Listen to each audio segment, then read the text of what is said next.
At first, 16-year-old Abby Smith didn't understand what was happening. So I took my measurements, and he was like lifting my shirt and all that and pulling down my shorts, and I thought he was just being professional. When did you realize he shouldn't have been doing that? When he extremely touched me in places where he shouldn't have been touching me. Abby says she was sexually assaulted by an instructor in the gym on a Carnival cruise. When you go on a cruise, you do have a false sense of security. An NBC News investigation uncovered these floating cities pose a hidden danger rarely discussed.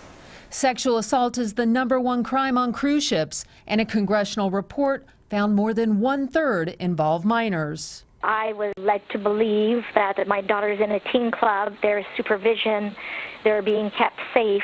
We interviewed 8 families across the U.S. and Canada who say their children were sexually assaulted at sea.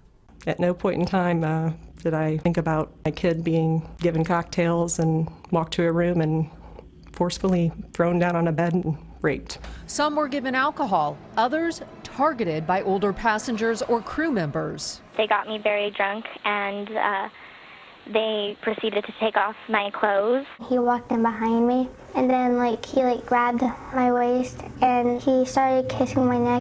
The cruise line industry says it has a robust system of security, keeping its more than 24 million passengers a year safe.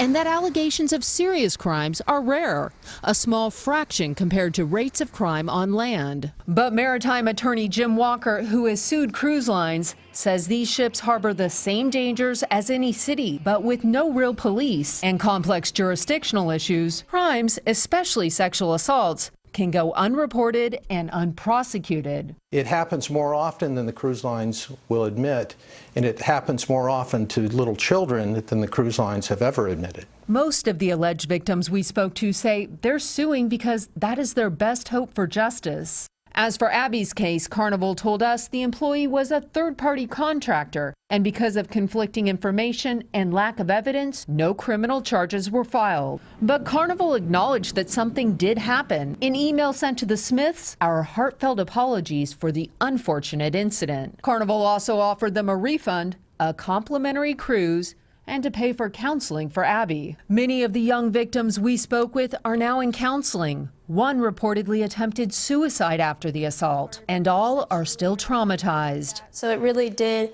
take away my innocence. Tammy Leitner, NBC News, Bedford, Texas. Hey, NBC News fans, thanks for checking out our YouTube channel. Subscribe by clicking on that button down here, and click on any of the videos over here to watch the latest interviews, show highlights, and digital exclusives. Thanks for watching.